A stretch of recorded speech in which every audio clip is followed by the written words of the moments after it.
In this video, I'm gonna teach you how to change Dragon Color Bloxfruit's first seed. It's a very easy process, so make sure to follow along. In this video, I'm gonna give you easy to follow instructions on how to properly change the color of your dragon. Now, keep in mind that while you can easily change the color of your dragon, there is no guarantee that you will be able to do this only on the first seed. Many of the colors are going to be locked behind the second and third seed. And not only will you need to acquire these materials to unlock the colors that are locked behind the second and third seed, but you will also need to talk to a specific NPC that can only be found in the cafe or the mansion. Because of these reasons, it is very unlikely that you will be able to do this only on the first seed. However, you can still follow along, and when you get to the future seas, you will be able to get new colors for your dragon.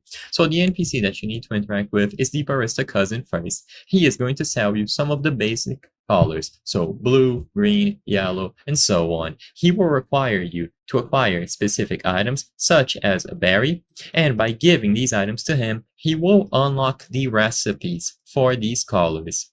So all that you have to do is gather the necessary items. You can find the barista cousin on many different locations such as the Forgotten Island, the Snow Mountain, Green Zone, Cursed Ship, Ice Castle, and so on.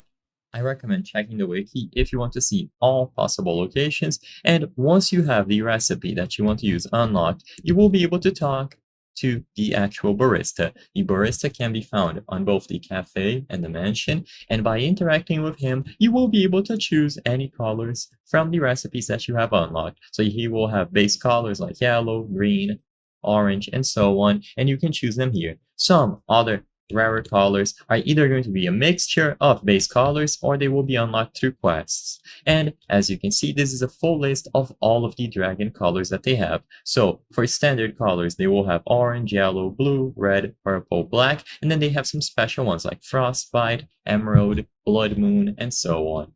For the standard ones, you usually just bring a material and then an amount of fragments. As you can see, black is the most expensive one because you need one of each berry and then 7,500 fragments, and frostbite and emerald are going to be a mixture of 2 berries and then 10,000 fragments. You can unlock the recipe through the gacha here, and this is an example of how it looks in game. So you will be able to equip them on your dragon. So I have selected here emerald, blue, and then blood moon as examples. I hope I was able to help you on how to change Dragon Color Bloxfruit's first seed. If this video helped you, please be sure to leave a like and subscribe for more very easy tips. Thank you for watching.